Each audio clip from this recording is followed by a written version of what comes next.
Corvus Corax, the Raven Lord, the Liberator, the Deliverer, Chooser of the Slain, and the Shadowy Lord, is the primarch of the Raven Guard Space Marine Legion.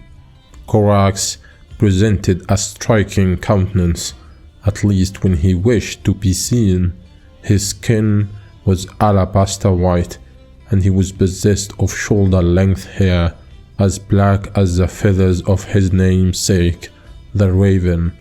Most remarkable and unsettling were his eyes, which appeared as entirely black shards of solid shadow.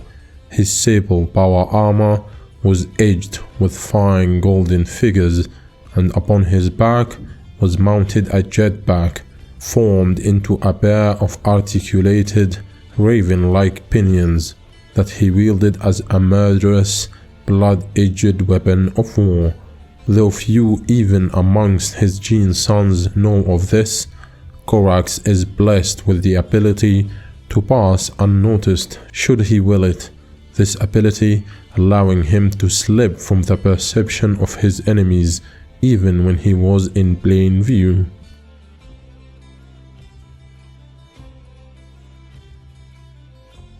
Like all the primarchs, Corax was separated from the Emperor while still an infant by the ruinous powers of chaos.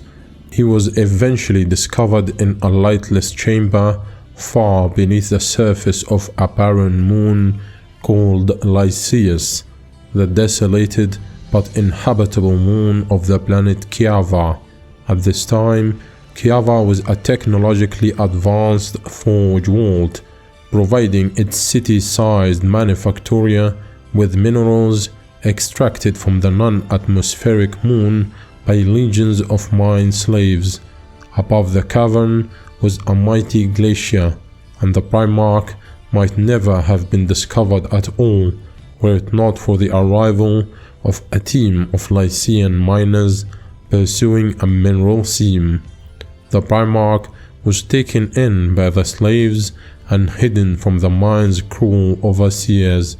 Under the iron watch of heavily armored guards, the inhabitants of Lycaeus, criminals, political opponents, and workers who had failed to meet their quotas, had long provided the rulers of Kiava a free and unlimited source of manpower. After the slave girl, Nasturi Ephraenia, discovered the white-skinned child who became Corax, the Deliverer, and that tongue, they kept him from their masters, training him in the various skills they believe a leader and warrior needed: urban warfare, close combat, and demolitions, as well as political and philosophical matters. Ultimately, his abnormally fast maturation comforted the slaves, and they became fixed in their belief that he was the savior they waited for. Educated to be a leader as well as a rebel, he rapidly began his task by organizing the workers into fight teams, promoting the best of the men as squad leaders. He began building huge stockpiles of weapons, concealing them in numerous secret caches. He ordered a campaign of psychological warfare, launching riots and strikes to build up followers in the workers' rebellion and to stretch the garrison's strength and morale to breaking point. Waiting for the opportune time to strike, Corax's forces launched their attack, taking key security points and destroying them by crude force or sabotage, killing every man of the Lycaeus defense forces.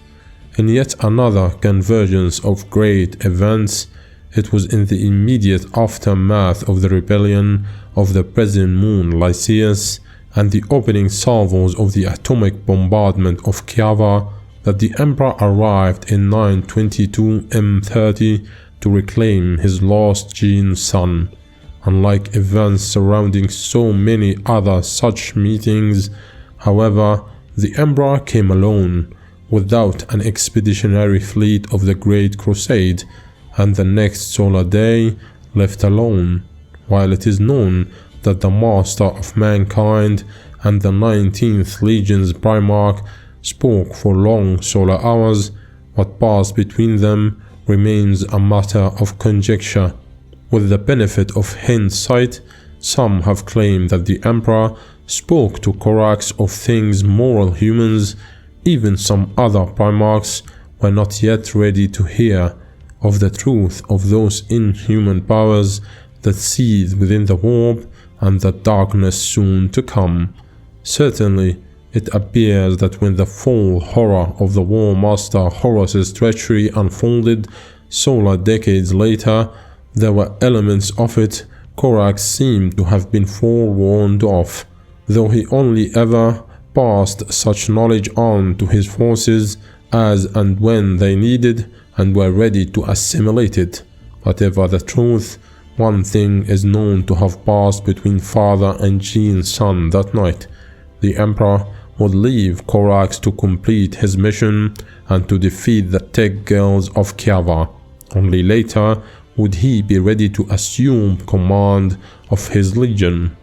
It was as if in leaving Corax to liberate Kiava on his own, the Emperor was ensuring the Primarch learned and assimilated the most vital lessons of war. The Emperor departed, leaving his son to complete his task using only those weapons he had to hand. Those weapons turned out to be a stockpile of atomic barrages and mining charges the masters of Kiava had secreted on Lycaeus, believing them safe from the multitudes they ruled over. In their hubris, the girls never imagined that the slave miners might one day cast off their shackles and claim those weapons as their own.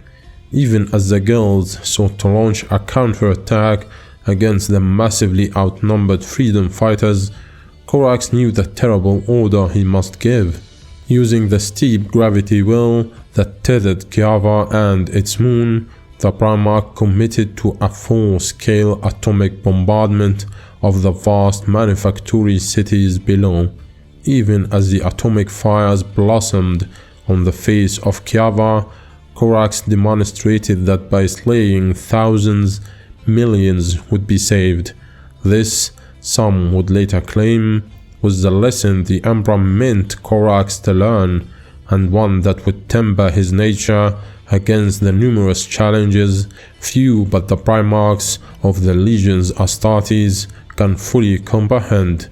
Kiava was liberated, and Lycaeus renamed Deliverance. Soon the Mechanicum stepped in to retake control over their ancient colony world, and the planet was rebuilt to the benefit of the Imperium, while the Black Tower, which had once housed the Kiavaran garrison of Lycaeus, became the Raven Spire, the fortress monastery of the Raven Guard Legion.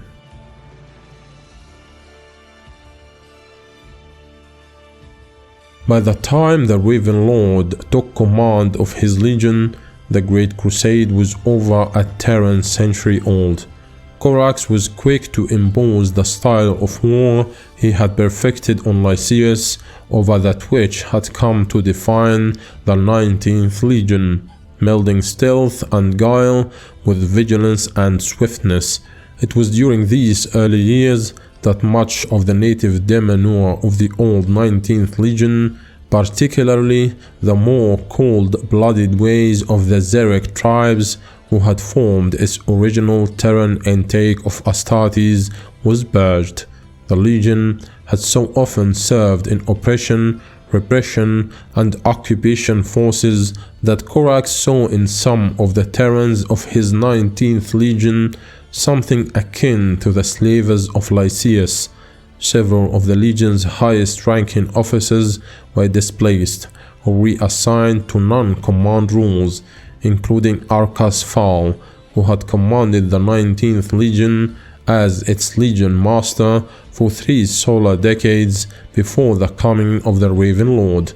Under the Primarch's guidance, distilled into a series of battle mantras, the Raven Guard developed their skills to preternatural levels. As the Great Crusade ground ever onwards, Kiava assumed its position in the Emperor's Imperium of Worlds.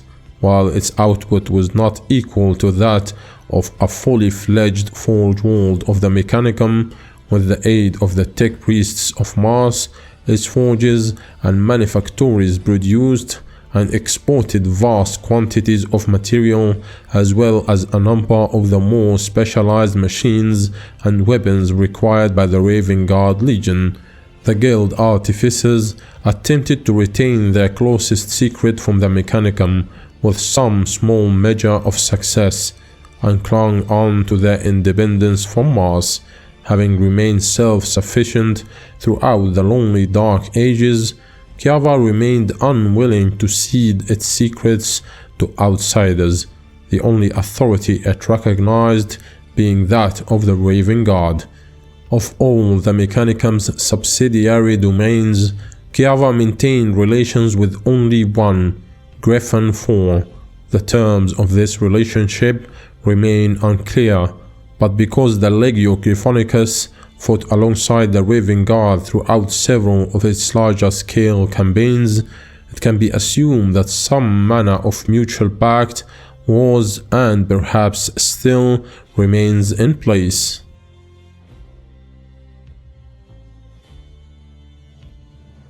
One of the more notable campaigns carried out by Corax and his Raven Guard Legion during the Great Crusade was the Imperial Compliance of the Istvaan system, located in the northern reaches of the Ultima Segmentum, far beyond the established heartlands of the Imperium. Though cut off, scout vessels ranging ahead of Corax's 27th Expeditionary Fleet had found evidence that human life on Istvaan V had managed to maintain a largely cohesive, industrialized society that had endured the millennia intact, making it a high priority for contact and absorption into the Imperium. The task of bringing the Istvaan system into Imperial compliance fell to Corax and his Raven Guard Legion, as the warriors of the 19th Legion had a reputation for the use of surgical strikes and precision in such matters.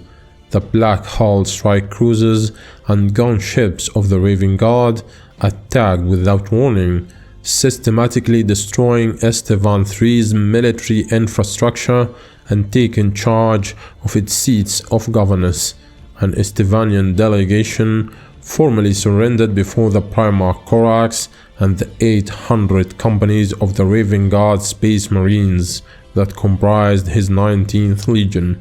The Istvanians kneel before the sable-armored conquerors as a defeated foe, but were welcomed into the fold as men of the Imperium. Though they had waged war against one another, the imperial truth had prevailed, and the Istvanians had sworn to accept its teachings. Vardis Praal was left behind as the world's imperial planetary governor to command Istvaan III in the name of the Imperium, to ensure continued compliance and manage the dismantling of the traditional religious structures that define the planet's society.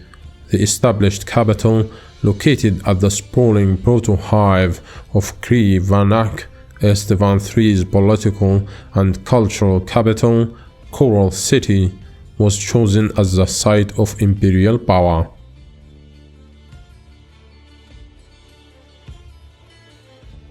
It was the need to conduct war in a more conventional manner that led to one of the greatest setbacks in the 19th Legion's history.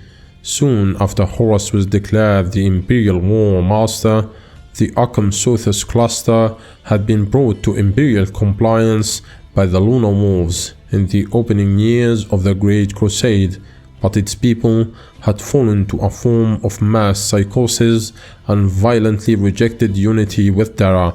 This unheralded secession was later determined to have been caused by Xenos parasites, which matured within the eye sockets of their hosts.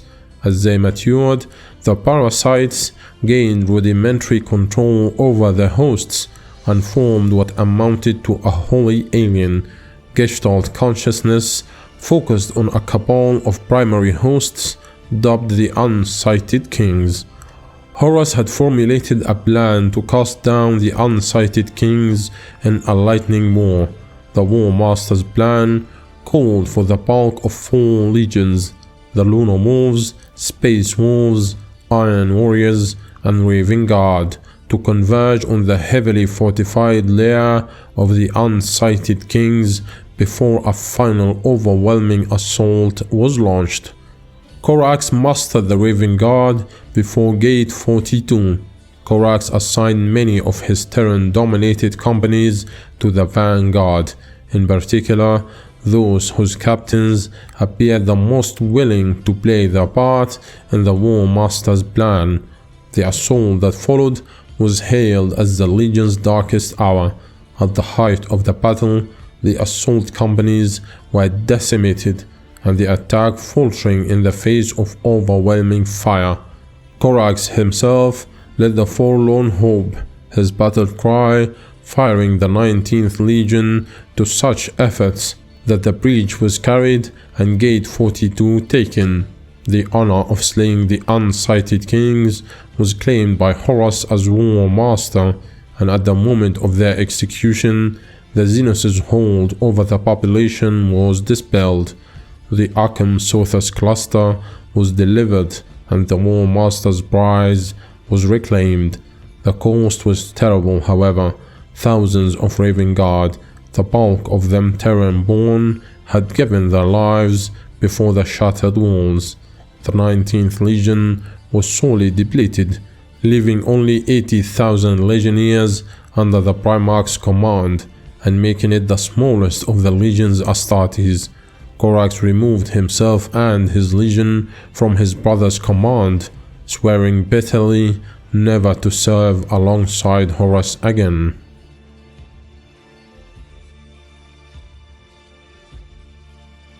A 2-year engagement through a sector of space claimed by the remnants of the broken Eldar race. The Raven Guard performed admirably in the verdant Eldar seed walls of the Skyland sector, hounding the Eldar in a series of strike and fade attacks that decimated their already battered military forces. Such was the success of the fighting in the sector, which eventually saw the expulsion of the Eldar and the Imperium claim its rich walls. Due to this outstanding success, the new Mark IV armor was approved for final deployment, and the majority of improvements suggested by the Raven Guard were adopted. The new armor, later dubbed Corvus Pattern Armor in honor of the Raven Guard, was placed into full-scale production only a few solar months before the outbreak of Horus's rebellion against the Emperor.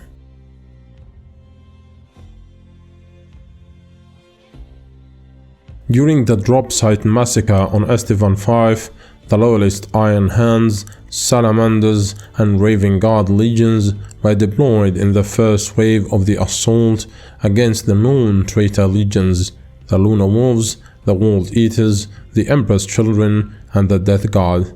Thousands of drop pods and storm birds were deployed for the initial assault.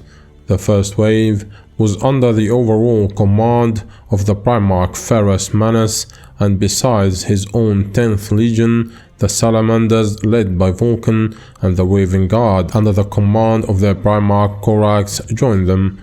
Vulcan's Legion assaulted the left flank of the traitors' battle line, while Ferrus Manus, the Iron Hands' first captain Gabriel Santor, and 10 full companies of elite Mala exterminators charged straight into the center of the enemy lines. Meanwhile, Corax's Legion held the right flank of the enemy's position. The odds were considered equal: 30,000 traitor marines against 40,000 loyalists.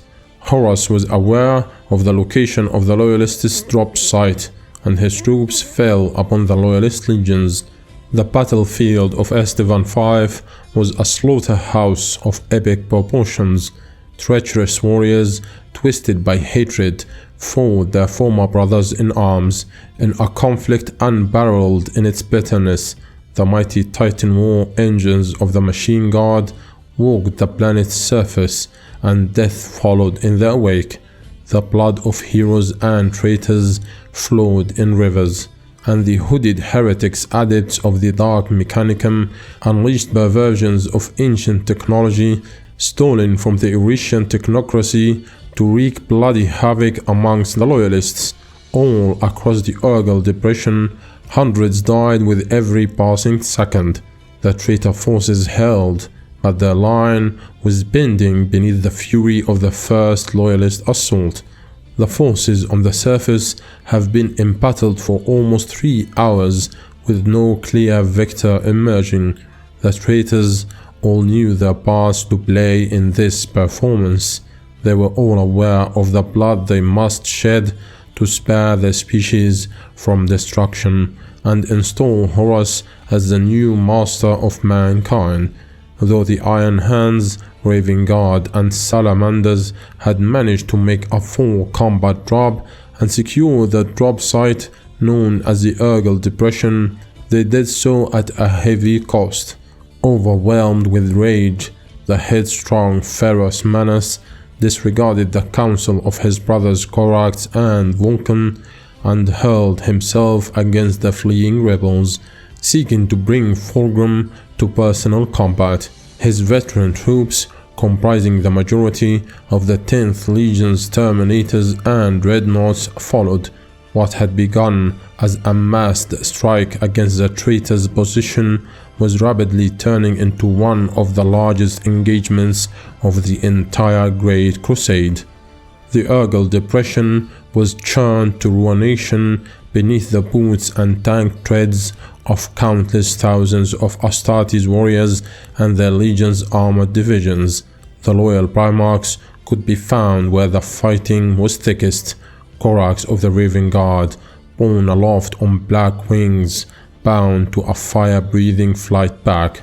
Lord Pharos of the Iron Hands at the heart of the battlefield, his silver hands crushing any traitors that came within reach, while he pursued and dragged back those who sought to withdraw. And lastly, Vulcan of the Salamanders, armored in overlapping artificer plating, thunder clapping from his war hammer as it bounded into yielding armor, shattering it like porcelain. The traitorous primarchs slew in mirror image to their brothers, Angron of the World Eaters, hewing with wild abandon as he racked his chain blades left and right, barely aware of who fell before him. Fulgrim of the lamentably named Embra's children, laughing as he deflected the clumsy sweeps of Iron Hands warriors, never stopping in his graceful movements for even a moment. Mortarion of the Death Guard, in disgusting echo of ancient Terran myth, harvesting life with each reaving sweep of his scythe. And Horus, War Master of the Imperium, the brightest star and greatest of the Emperor's sons, he stood watching the destruction while his legions took to the field, their liege lord content in his fortress rising from the far edge of the Raven, shielded and unseen by his brothers, still waging war in the Emperor's name. At last, above this maelstrom of grinding ceramite, booming tank cannons and shattering bolters, the gunships, drop pods, and assault landers of the loyalist second wave burned through the atmosphere on screaming thrusters. The sky fell dark, with the weak sun eclipsed by 10,000 avian shadows, and the cheering roar sent up by the loyalists was loud enough to shake the air itself. The traitors, the bloodied and battered legions loyal to Horus, fell into a fighting withdrawal without hesitation. The second wave of loyalist Space Marine legions descended upon the landing zone on the northern edge of the Urgal Depression. Hundreds of storm birds and thunderhawks roared towards the surface, their armored hulls gleaming as the power of another 4 Astartes legions arrived on Istvaan V. yet the Space Marine legions of the reserve were no longer loyal to the Emperor, having already secretly sworn themselves to chaos and the cause of Horus. The Night Lords of Conrad Curze, the Iron Warriors of Perturabo, the Ward Bearers of Lorgar Aurelian, and the Alpha Legion of Alpharius represented a force larger than that which had first begun the assault on Istvaan V. The secret traitor legions mustered in the landing zone, armed and ready for battle, and bloodied and fresh. The Iron Warriors had claimed the highest ground, taking the loyalist landing site with all the appearance of reinforcing it through the erection of prefabricated blast steel bunkers. The Ward Bearers posted their brothers' legions on one flank of the Urgal Depression, while the Night Lords took positions on the opposite side. Down the line, past the mounting masses of Iron Warriors battle tanks and assembling Astartes, First Captain Sevatar of the Night Lords and his first company elite, the Atramenta, took up defensive positions. Both the Ward Bearers and the Night Lords were to be the anvil, while the Iron Warriors would be the hammer yet to fall. The enemy would stagger back to them, exhausted, clutching empty bolters and broken blades, believing their presence to be a reprieve. Dragging their wounded and dead behind them, Corax and Vulcan led their forces back to the drop site to regroup and to allow the warriors of the recently arrived brother primarchs of the second wave a measure of the glory in defeating Horus. Though they voxed hails requesting medical aid and supply, the line of Astartes atop the northern ridge remained grimly silent as the exhausted warriors of the Raven Guard and Salamanders came to within 100 meters of their allies. It was then that Horus revealed his treachery and sprung his lethal trap. Inside the Black Fortress, where Horus had made his lair, a lone flare shot skyward, exploding in a hellish red glow that lit the battlefield below. The fire of betrayal roared from the barrels of 1,000 guns as the second wave of Astartes revealed where their true loyalties now lay. Ferrous Manus locked on in stunned horror as Fulgrim laughed at the look on his brother's face, as the forces of his allies opened fire upon the Salamanders and Raven Guard, killing hundreds in the fury of the first few moments, hundreds more in the seconds following, as volley after volley of bolter fire and missiles scythed through their unsuspecting ranks. Even as terrifying carnage was being wreaked upon the loyalists below, the retreating forces of the War Master turned and brought their weapons to bear on the enemy warriors within their midst.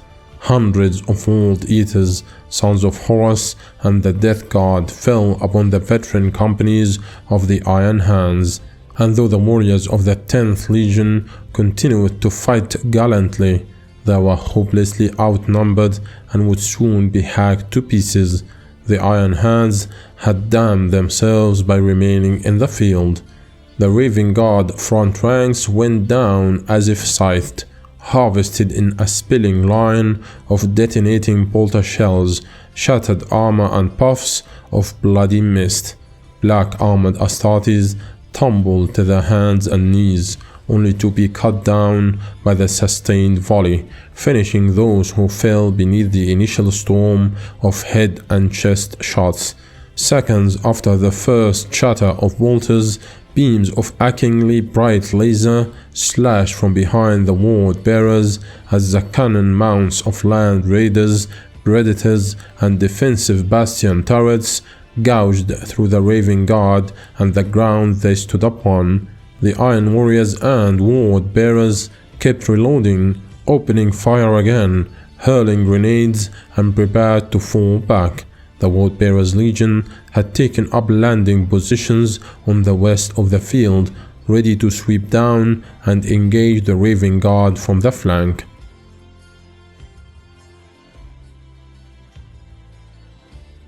The Raven Guard were confronted by the treacherous sword bearers, with their primarch Lorar, the first captain Corvus and the first chaplain Erebus at their vanguard.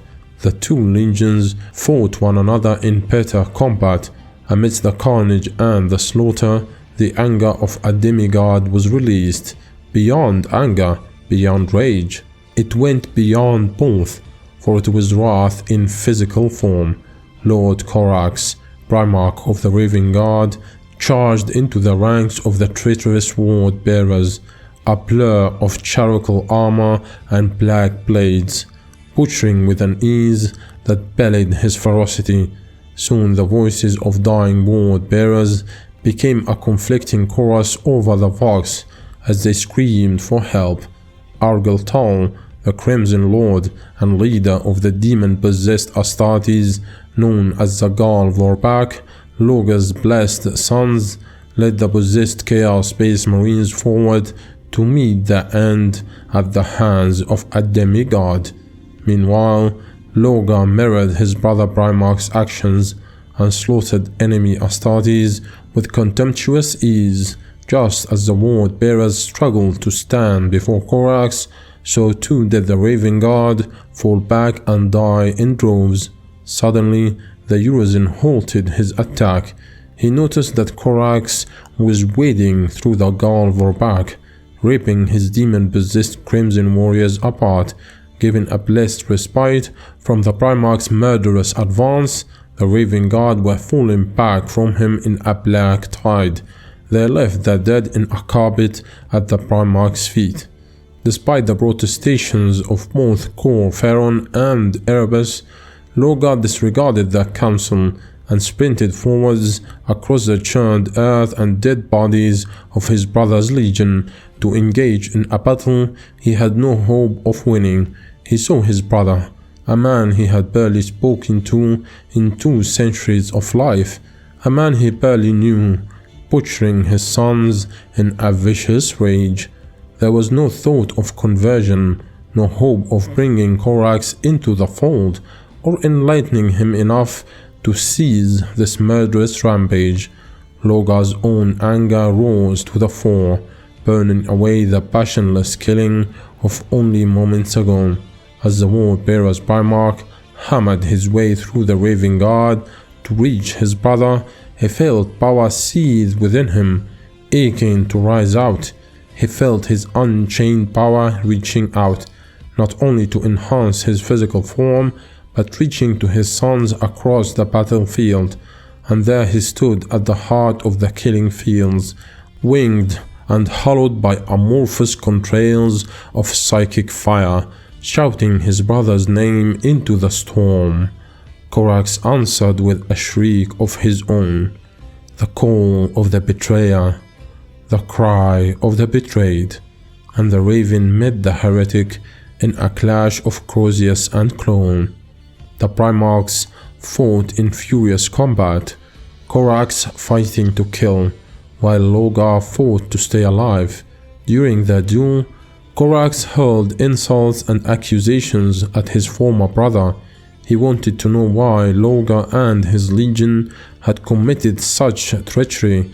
Logar shared with his brother of the future visions he had seen of their father, a bloodless corpse, enthroned upon a throne of gold and screaming into the void forever. Angered by his brother's lies, Corax lashed out furiously with his pair of lightning claws across Logar's face, cutting the meat of his cheeks deeply. Even should Logar somehow manage to escape his ultimate fate this day, he would bear these scars until the day he died. The two Primarchs traded vicious blows, but the Raven Lord had the advantage, not only speed and fitness, but of also being a penultimate warrior with decades of fighting experience.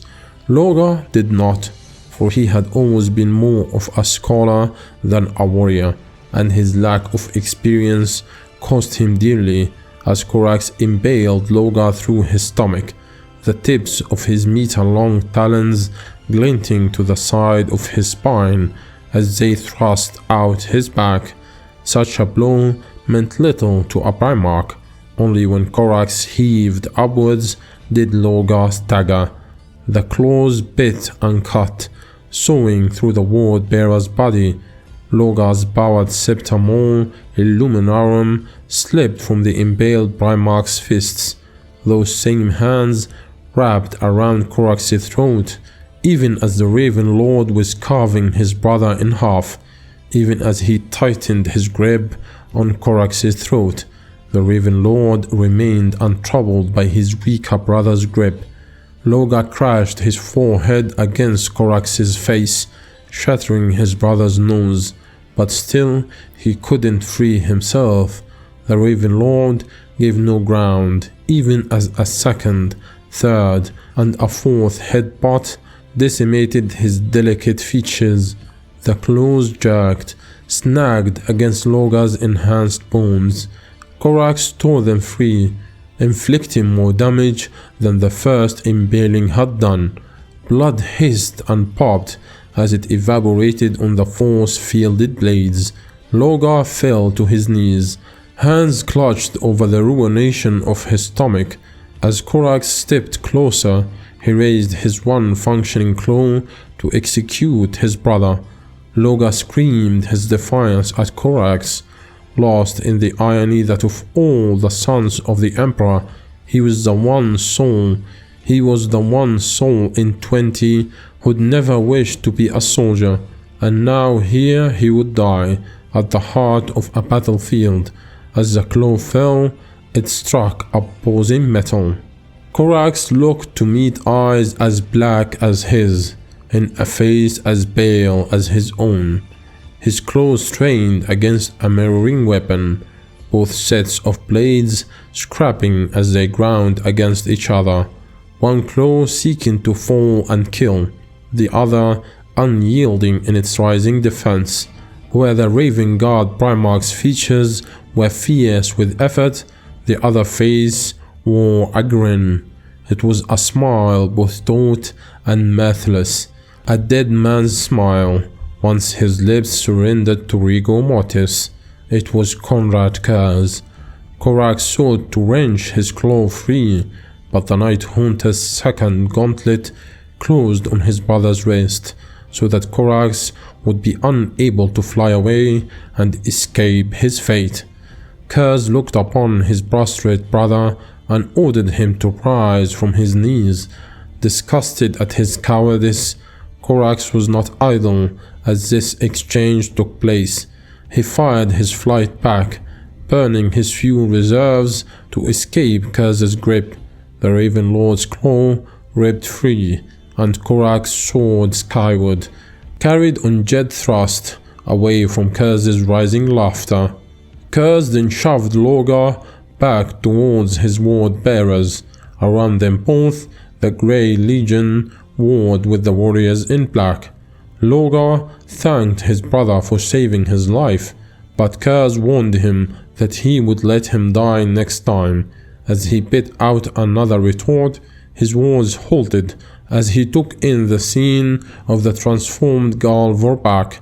Their armor was crimson and ridged bone, great claws, both metallic weapons and fleshy, jointed talons extended from bestial arms. Every helm was horned, and every face plate was split by a demon's skullish leer. Disgusted by this horrific sight, Curze turned his back on Lorgar and commented that he was so much more than merely foul. He was rancid with corruption. Though grievously wounded, Lorgar would live.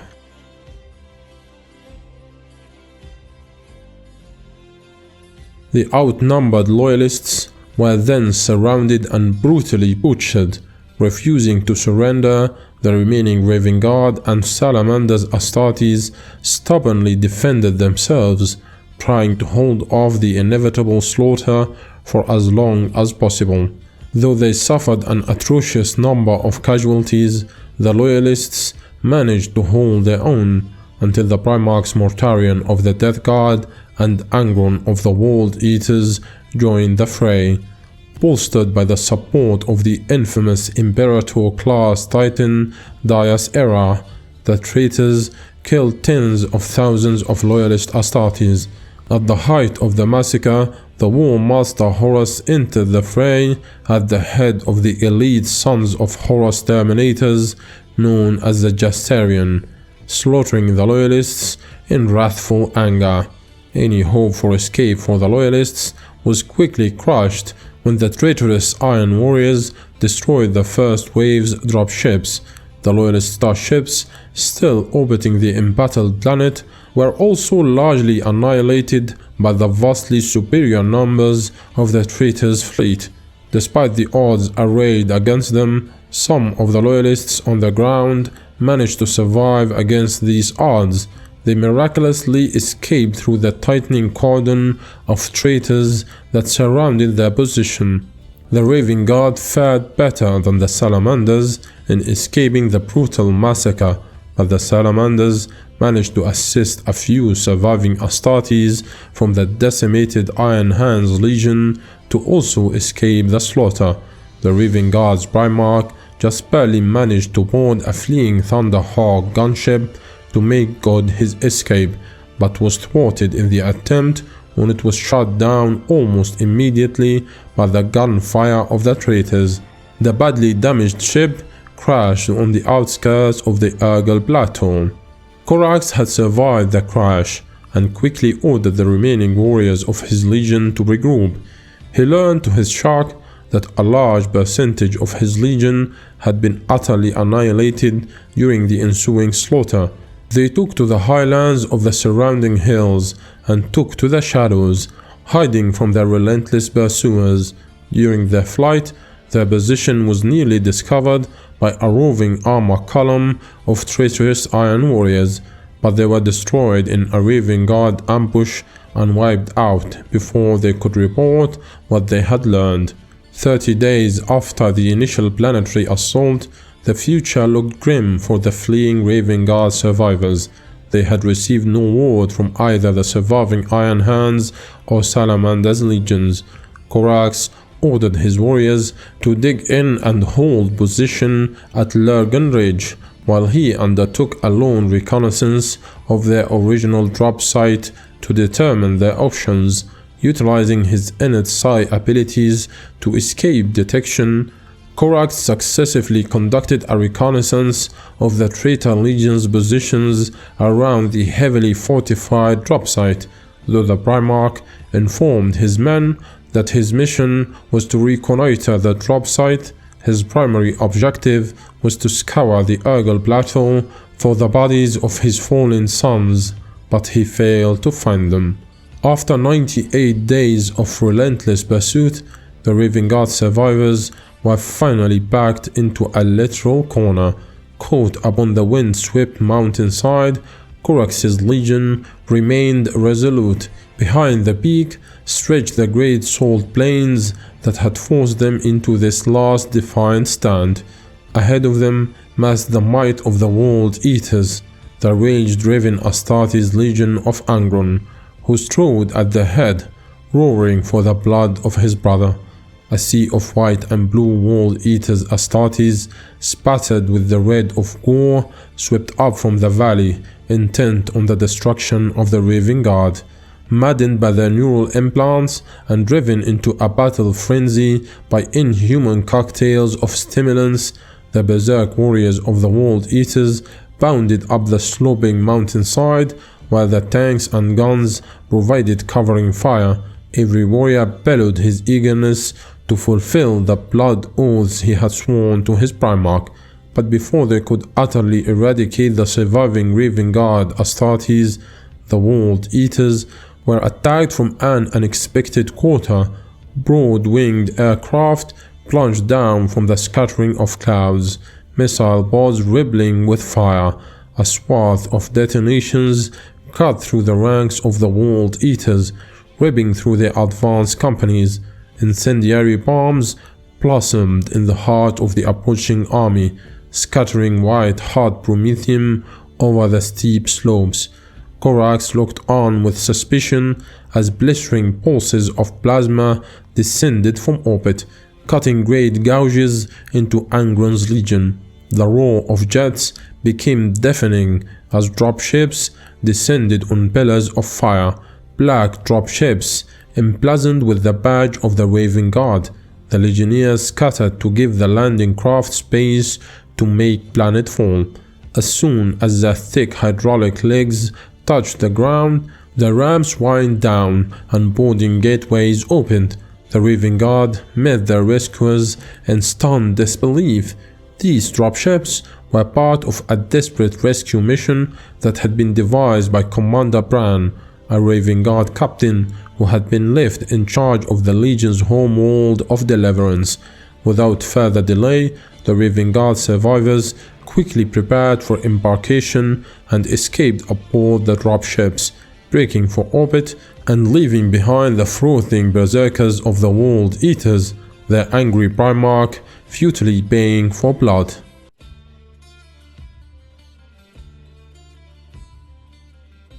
With his legion severely depleted, a critically wounded Corax was brought back to Terra in a stasis tube. Healed in body but not in soul, Corax eventually returned to his home world of Deliverance to rebuild what remained of his legion.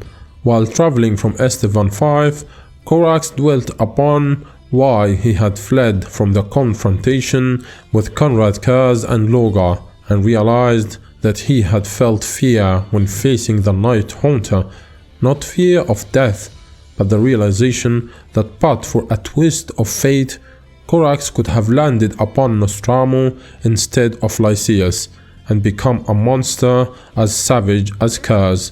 Consumed by the loss of over 75,000 of his legion's Astartes, his flight from the Night Haunter, and obsessed with thoughts of revenge against Horus, Corax ordered his survivors to return to Terra, where he intended to ask the Emperor for help in rebuilding his devastated legion. The Emperor, sensing his son's desperation, was somehow able to divert part of his psychic might in order to grant Corax what he was looking for. Through a psychic vision, Corax asked for a rapid and effective solution to restore his legion's might. The Emperor, feeling the righteous intent behind his son's question, implanted in his brain some selected memories concerning the project for the creation of the primarchs and the exact place where the ancient laboratory was to be found. However, stated the Emperor, the laboratory was well guarded by a complex system called the Labyrinth, and it was up to Corax himself to find a way to pass through it. Corax was successful in this task, and what he obtained was the common genome all primarchs shared. From this genome, through tough selection, the Emperor created each of the 20, granting each of them some particular and well-defined traits, such as psychic powers or increased strength, along with a number of commonly shared feats: increased growing rate, regenerative powers, intellectual acumen, and so on. Before Corax departed the Sol system with this new technology, he was asked by Malcador to take part in the Beredetum incursion on traitor-occupied Mars. Corax agreed, though it later turned out to be an elaborate ambush planned by the traitors under Lucas Chrome, a founding member of the Dark Mechanicum. However, most of the loyalists were able to escape, Corax included. Once back on Deliverance, Corax tasked his chief apothecary, Vincent VI, of retrieving the correct Raven Guard genome and start the direct implantation on fresh recruits. With the assistance of the loyalist Mechanicum Genitor Nixon Orlandrias, Six actually accomplished the task and went so far as to approach complete removal of the progenoid glands. From the correct genome, in fact, the whole Space Marine would have grown directly, all his enhanced organs already present. The only exception would have been the black carapace, due to its synthetic nature. The carapace permits the interface to the power armor, and it's not a real organ itself. In this way, the Progenoids would have been useless for future generations. With this knowledge, around 500 new war-ready Space Marines were created in few weeks.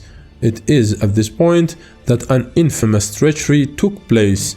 Some Astartes of the Alpha Legion, in a plan orchestrated by the Primarch Alpharius Omegon themselves, infiltrated the Raven Guard after the drop site massacre. To obtain this, Alpha Legion's apothecaries grafted the facial traits of some dead Raven Guards over the face of their own legionnaires.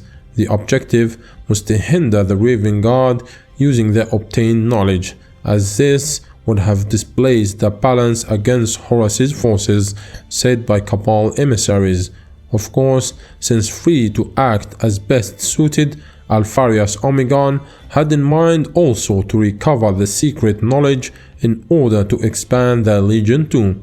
With the help of renegade Mechanica Magos, Anithrax, and his forces on Kiava, the Alpha Legion tainted the original genome recovered from the laboratories of the Emperor on Terra. This was accomplished introducing a virus-vectored mutagen based on demonic blood. Thus, the successive implantations resulted in still operational but deeply mutated Astartes exhibiting scales, horns, fangs, tails, overgrown muscles, and similar features. However, while the plan to corrupt the new Astartes was successful, the attempt by the Alpha Legion to destroy the Legion's gene seed was not.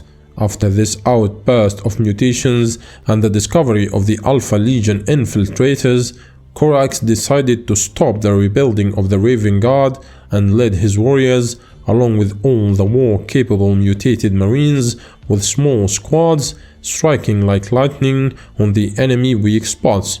Following this battle on Ravendale, Corax still was committed to combating the forces of Horus. Compensating for his devastated legion's small numbers, he conducted raids, hit-and-run attacks, and instigated uprisings on traitor-controlled wars. These included actions on Constanix II, Scarato, and Carandiro. Eventually, Corax reassembled the entirety of his surviving legion at the Dexius system. There he contemplated on the future of the Raven Guard, with many of his legion wishing to return to Terra to aid the Emperor against Horus's offensive. After evading a Night Lord's attack, Corax was again influenced by the visions of Marcus Valerius, who saw that the Space Wolves were on the verge of destruction. Corax led the Raven Guard in the Battle of Yarant to aid the Space Wolves against traitor forces. During the battle, Corax led a suicidal last stand alongside Bjorn, but after witnessing the arrogance and vanity of Horus's forces, realized that it was not up to him to determine when he would die. He was a servant of the Emperor and would continue to aid him against the traitors until he met his end. Thus Corax led an evacuation from Yarant and expressed his intent to continue resisting the traitor's war master from the shadows. Corax and Russ made for deliverance, eventually meeting up with Lionel Johnson at the Raven Guard's Fortress Monastery. The Lion was quick to question the Raven Lord's absence from major fronts of the war, but his ire is put to rest by Russ, who points at the survival of his own legion as evidence of their worth. Russ declared he will join the Lion's crusade of vengeance, including warriors equipped with the new Mark VI power armor produced on Kiava. Corax, however, was cautious to commit his bloodied legion to what he saw as a needlessly spiteful waste, and only assigned a small expeditionary force of his Raven Guard to the Lion's forces.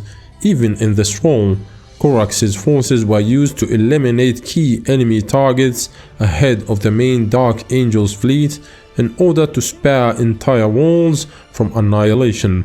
Raven Guard forces later took part in the siege of Barbarus, assailing the home world of the Death Guard alongside the Dark Angels and Space Wolves.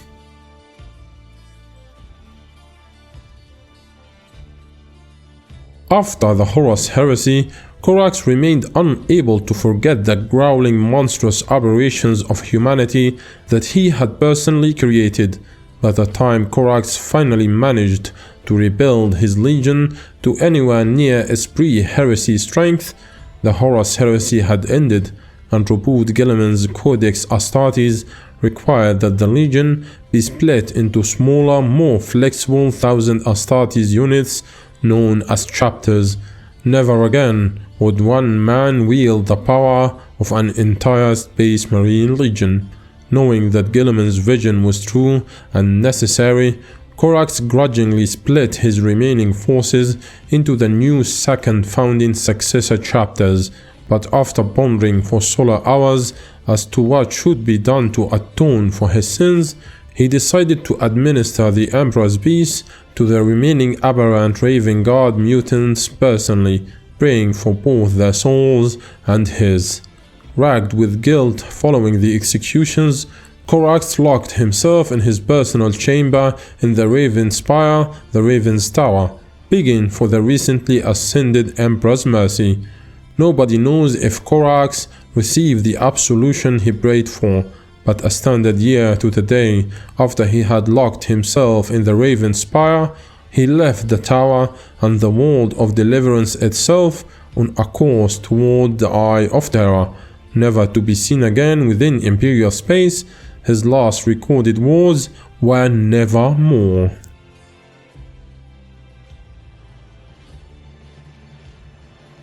Unbeknownst to all within the Imperium, after his disappearance, Corax took up his prior role as the Emperor's justice made manifest. He had resolved during his time in the Raven Spire to enter the Eye of Terror in pursuit of the traitor legions following the Siege of Terror and hunt down his treacherous brother primarchs. He began with the architect of the Imperium's ruin, Lorgar of the Word Bearers, within the Eye of Terror, on the demon world of Sikaris that the Word Bearers had claimed for their own in the wake of the Great Scouring. The Dark Apostle Kaltar sought to raise a huge edifice to the glory of his Gene Father Lorgar and his Dark Gods, but his work was derailed when something began killing the Word Bearers under his command. His slaves told him that it was a shadow that rose up and tore the heretic Astartes to shreds. When the shadow finally came for Kaltar, he could not hope to fight it, so he took the Word Bearers' survivors and withdrew to Lorgar's sanctum, desperate for the Urizen's aid. The Lorgar that emerged was immensely different from the man Corax had bested on the killing fields of Istvaan V, a golden-skinned giant wrapped in a cloak of throbbing chaos ruins and holding a vicious spiked mace. Corax's brain now radiated power and cruelty, but Corax had changed as well. Constant exposure to the energies of the warp within the Eye of Terror had stripped away the mortal facade the Emperor had bestowed upon his Gene sons and revealed the true warp-formed consciousness that lived beneath the surface of every primarch. Now a humanoid creature of blades and living shadow that could transform into an enormous flock of ravens, the being that was Corax hurled himself at Lorgar, trading immense blows that would fell a space marine many times over.